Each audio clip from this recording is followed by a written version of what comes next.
Сайн байна уу? Та бүхэнд кредит картын хуулганы талаар мэдээллийг хүргэж байна. Кредит картын хуулгыг харилцагч 3 хэлбэрээр авах боломжтой. Гар утсаа ашиглан SmartBank аппликейшнаас интернет банкар мөн өөрийн биеэр банкны салбар дээр ирж хуулга авнаа. За банкны салбар дээрх хуулга дээрх байдлаар харагдана. Толгой хэсэгт ерөнхий мэдээлэл, хуулга хамрагдах хугацаа, тухайн сарын гүйлгээний мэдээлэл, зээлийн ерөнхий мэдээлэл, зээлийн эргэн төлөлтийн мэдээлэл, зээлийн хүү талаар мэдээлэл, торгуулийн хүний мэдээлэл, мөн гүйлгээний жагсаалт орсон байна.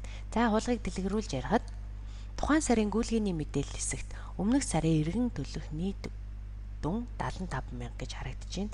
Энэ маань 11 сарын хуулга байгаа. Тэгэхээр харилцагч маань өмнөх 10 сарын хэрэглэнээсээ 75 мянган төгрөгийг төлөөгүй байгаа гэсэн үг. За нийт орлого хэсэгт 11 сард харилцагч маань хэрэгэлсэн хэрэглээгээ буцааж төлсөн тохиолдолд харагдана. Тэгэхээр 11 сард харилцагч маань 75 мянган төгрөгийн орлого хийсэн байна картанда.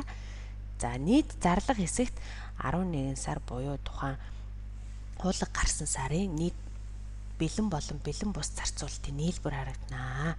За энэ сарын эргэн төлөлтийн нийт дүн 600 мянга гэж харагдаж байна. Хэрвээ харилцагч өмнөх сарын буюу 10 сарын хэрэглээ болох 75 мянган төгрөгөө төлөөгүй байсан тохиолдолд энэ дээр нэмэгдэж харагдана. Тэгэхээр нийт орлого хэсэгт төлцсөн байна гэж харж байгаа болохоор зөвхөн 11 сарын зарцуулалтын үнийн дүн харагдаж байна. Зээлийн ерөнхий мэдээлэл нийт зээлийн эрх хэсэгт харилцагчийн зээлийн эрх харагдаж байна. Энэ тохиолдолд сая төгрөгийн зээлийн эрхтэй харилцагч байна. Үлдэгдэл зээлийн эрх. Тэгэхээр сая төгрөгийн зээлийн эрхтэй харилцагч маань 600 мянган төгрөгийн зарцуулалт хийсэн болохоор энэ 400 мянга гэж харагдаж байна. Илүү зарцуулалт хэсэгт зарим кредит картууд илүү зарцуулалт эрхтэй байдаг. Энэ тохиолдолд илүү зарцуулалт хийгээгүй байна. Хийсэн бол энд харагдах байсан. За дараагийн хэсэг зээлийн эргэн төлөлтийн мэдээлэл. Эргэн төлөх доод дүн. За тэгэхээр энэ тохиолдол маань ZIS кредит карт байгаа. ZIS кредит карт эргэн төлөх доод хэмжээ 10% байдаг байгаа. Тэгэхээр 600 мянган төгрөгийн 10% буюу 60 мянга гэж харагдаж байна. Төлбөр төлөх сүүлийн өдөр. Тэгэхээр 12 сарын 15 гэж харагдаж байна. Энэ өдрөөс өмнө төлбөрөө эргүүлэн төлсөн тохиолдолд ямар нэгэн торгуулийн хүү ноогдохгүй байгаа. За картын хувьд бэлэн бус гүйлгээний хүү 2% байна. Бэлэн гүйлгээний хувь 3.5 байна. За дараагийн хэсэгт гүйлгээний жагсаалтын талаар мэдээлэл хүргүүлье. За эхний баганд гүйлгээ хийгдсэн огноо харагдаж байна.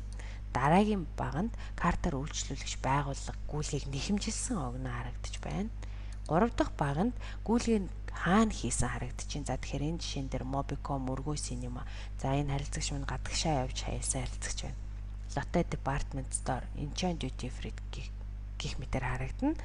За эцсийн баганд гүйлгээний үнийн дүн харагдана. Онцолж хэлэхэд зарлага бол хасах гэсэн тэмдэглэгээтэй байдаг урдаа, харин орлого бол урдаа нэмэх гэсэн тэмдэглэгээтэй байдаг байгаа. За та бүхэнд гүйлгээний талаар нэмэлт мэдээлэл өгье. Энэ гүйлгэн дээр жишээ авъя. Дээрх гүйлгээ маань 16 оны 11 сарын 11-нд хийгдсэн гүйлгээ байгаа. Харилцагч маань карт уншуулсан байна гэсэн үг.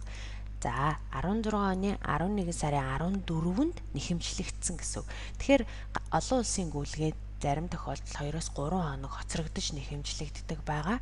Энэ тохиолдлыг бас харилцагч маань анхаарлаа хандуулах шаардлагатай гэсэн үг. За нийт орлого зарлагын мэдээллүүд энд орсон байна. Тэгэхээр нийт орлого хэсэгт бол тухайн хуулга гарсан сард хийсэн карта руугаа хийсэн эргэн төлөлт бүгд орно. Нийт зарлага хэсэгт тухайн сарда хийсэн бүх гүйлгээний нийлбэр харагдана. За та бүхэн анхаарлаа хандуулсанд баярлалаа. Танд амжилт хүсье.